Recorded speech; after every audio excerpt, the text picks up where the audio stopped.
Ang video na ito ay para sa mga beginners na gustong matutong mag-trade ng crypto sa OKX. It's a step-by-step guide, so sigurado ako na after mo mapanood ang video na to, alam mo na kung paano mag-create ng account, paano mag-deposit, and paano mag-execute ng trade sa OKX.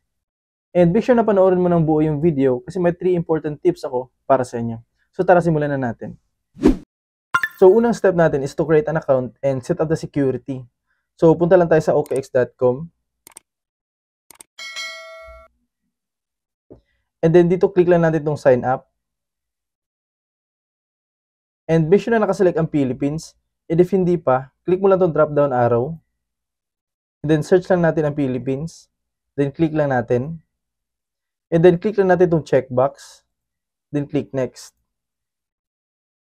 Dito naman lagay lang natin yung email natin. Pero make sure na active yung email na gagamitin mo. Kasi dito nila isi-send yung mga verification codes. And kung may referral code ka naman, lagay mo lang dito. And if wala, skip mo lang to, then click mo lang tong sign up. Then after yan, may isi-send na code sa email mo. So kunin mo lang yun, then lagay mo lang dito. And since nakagawa na ako ng account, hindi na ako pwede mag-sign up ulit. Pero madali lang naman yung mga kasunod na steps, so tapusin nyo lang.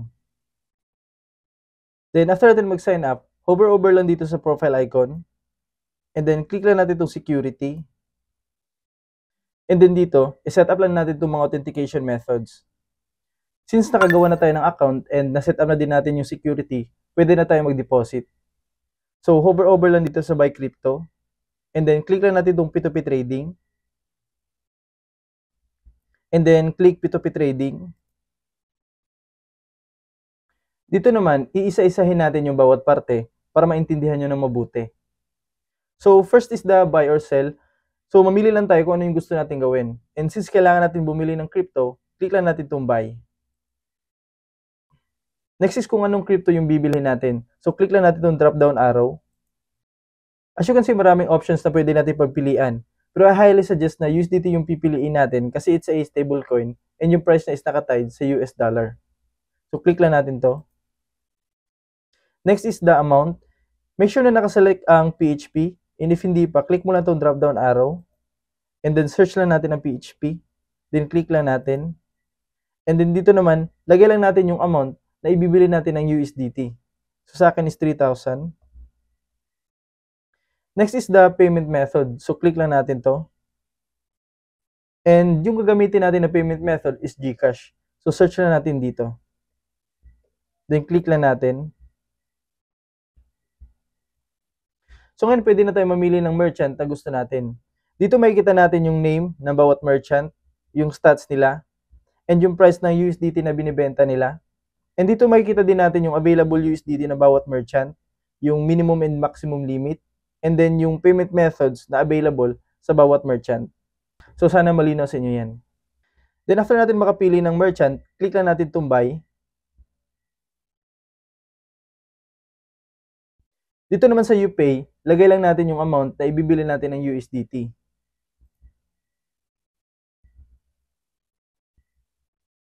As you can see dito sa baba, makikita natin yung USDT na marireceive natin. So next is the payment method. So click lang natin to. Then select lang natin itong GCash. And before we proceed, I highly suggest na basahin natin itong trading terms. Kasi dito nakalagay yung mga important notes galing kay merchant. And if in case hindi nakalagay, strictly no third party account. It means, dapat yung GCash na gagamitin natin, talaga nakapangalan sa atin. Then after natin basahin yan, click lang natin itong buy USDT. Then click lang natin itong confirm.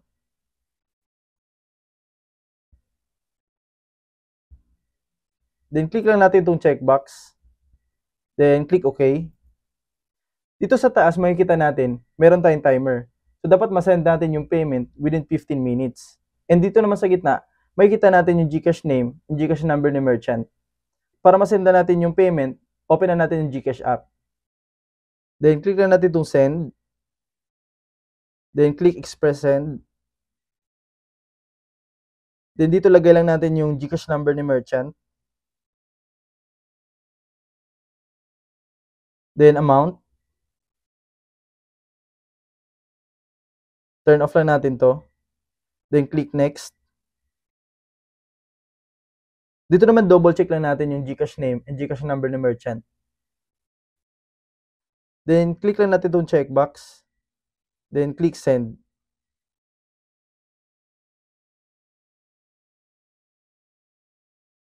Then save lang natin itong receipt kasi kailangan pa natin itong isend kay merchant. And since na-send na natin yung payment, click lang natin itong I have paid. Then dito, attach lang natin yung receipt na na-save natin. Then click lang natin itong confirm payment. So ngayon hintayin na lang natin na dumating yung USDT. And then dito pwede mo din i-message si merchant if gusto mo. So yun, dumating na. Click lang natin itong cancel. And then click lang natin itong view assets. As you can see, ito na yung USDT na binili natin. And para magamit natin siya sa trading, kailangan muna natin siyang i-transfer sa trading. So click lang natin itong transfer. And dito make sure na nakaset yung from sa funding and then yung to sa trading. And then click lang natin itong max para ma-transfer natin lahat. Then click transfer. So yun, na-transfer na. And since nakapag-deposit na tayo, ang next step natin is to execute a trade. So punta lang tayo dito sa trade. And then click lang natin itong spot. As a beginner, I highly suggest na mag-focus muna tayo sa spot trading. And wag na wag tayo mag-trade ng options, margins, and futures. Kasi sobrang risky ng mga yan. Pwede naman natin pag-aralan yan later on kapag na-master na natin ang spot trading. And kung nalilito ka sa mga nakikita mo ngayon, okay lang yan kasi ganyan din naman ako dati. Pero maiintindihan nyo naman lahat ng to kasi iisa-isahin natin yung mga major parts ng trading interface. So dito meron tayong 5 major parts. Una is the crypto search, pangalawa is the chart, pangatlo is the order book, pang-apat is the trade, and yung pang-lima is the order history. So unahin na natin itong crypto search. So click lang natin to. So dito tayo magsa-search ng crypto na gusto nating i-trade. So let's say for example, gusto nating i-trade yung XRP. So search lang natin dito. And then dito naman sa baba, focus lang tayo sa spot. Ignore lang natin itong futures. And since USDT yung binili natin kanina, dapat yung pipiliin natin dito is XRP USDT pair. So click lang natin to. So yun, nakaselect na tayo ng crypto na iti-trade natin. So ang pangalawang part ng trading interface is the chart. So sa chart, meron tayong tinatawag na time frames. And as you can see, 1 day time frame yung nakaselect sa akin. So ibig sabihin yung bawat candlestick na yan is equivalent sa isang buong araw. And pwede din natin palitan yung time frame if gusto natin. So let's say for example, gusto natin gawing 1 hour. So click lang natin to. And as you can see, nag-iba yung flow ng mga candlesticks. Kasi yung bawat candlestick ngayon is equivalent to 1 hour. And sa chart, meron din tayong tinatawag na indicators. So click lang natin to. So dito tayo magsa-search ng indicator na gusto natin gamitin. Let's say for example, moving average. So click lang natin to. As you can see, meron ng blue line na makikita sa mga candlesticks natin. And dyan yung moving average. And makikita natin yung moving average na nakalist dito sa left side. So pwede din natin i-hide or i-unhide yung moving average by clicking this icon. And kung gusto mo naman i-customize yung moving average mo, click mo lang tong settings. So dito pwede natin baguhin yung inputs, style, and visibility ng moving average natin. So let's say for example sa inputs gawin natin 20. And then sa style, gawin natin yellow. Then click lang natin to OK. So as you can see, nag-iba yung flow ng moving average natin and yung kulay niya. And since this is a beginner's guide, hindi muna tayo mag-deep dive sa mga indicators and mag-focus muna tayo sa mga basics. And ang pangatlong part ng trading interface natin is the order book. So dito may kita natin itong mga sellers, itong kulay red, and mga buyers naman, itong kulay green. And itong sa gitna, ito yung tinatawag na current market price. And kung mapapansin mo, same yung number ng chart natin and ng current market price. And ang pangapat na part ng trading interface natin is the trade. So dito natin in-execute ang buy order or sell order natin. So let's say for example, gusto natin bumili ng XRP. So make sure na nakaselect tong buy, and then select lang natin tong market. And kung napapansin nyo, may iba pang klase ng order na pwede natin gamitin. And kung i-hover over natin dito sa arrow, marami pa yan. Pero since para sa mga beginner yung tutorial natin, mag-focus lang muna tayo sa market order kasi madali lang siyang intindihin. And actually, most of the time, market order naman talaga yung ginagamit ko. Kapag market order yung gagamitin natin, kung ano yung current market price ng XRP, yun na yung bibilhin natin. So make sure na nakaselect tong market. And since market order yung gagamitin natin, hindi na natin kailangan mag-set ng price. So proceed na tayo sa total. So lagyan lang natin dito yung total USDT na ibibili natin ng XRP. Then after natin dyan, click lang natin itong buy XRP. Then click lang natin itong confirm. So yun, congrats kasi nakabili na tayo ng first cryptocurrency natin. So para makita natin yung XRP na nabili natin, punta lang tayo dito sa assets. And then click lang natin itong my assets. So dito makikita natin yung XRP na nabili natin. So kung kunyari biglang tumaas yung price ng XRP and then gusto na natin siyang ibenta, balik lang tayo dito sa trade. And then click lang natin itong spot. And then dito naman, make sure na nakaselect ang XRP. So search lang natin. Then click lang natin itong XRP USDT pair. And then dito sa trade, click lang natin itong sell. And then market order pa rin yung gagamitin natin. And then dito naman sa amount, set lang natin sa 100% para mabenta natin lahat. And then click lang natin itong sell XRP. Then click confirm. So yun, sold na. So para makita natin yung trade history natin, punta na tayo sa last part ng trading interface, which is the order history. So click lang natin to. Then scroll down.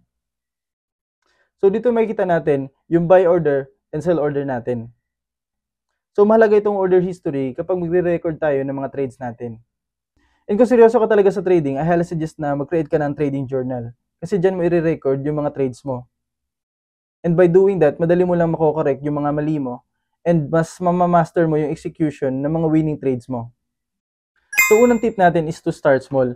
So kung nagsisimula ka pa lang, hindi mo kailangan mag-trade ng malaki.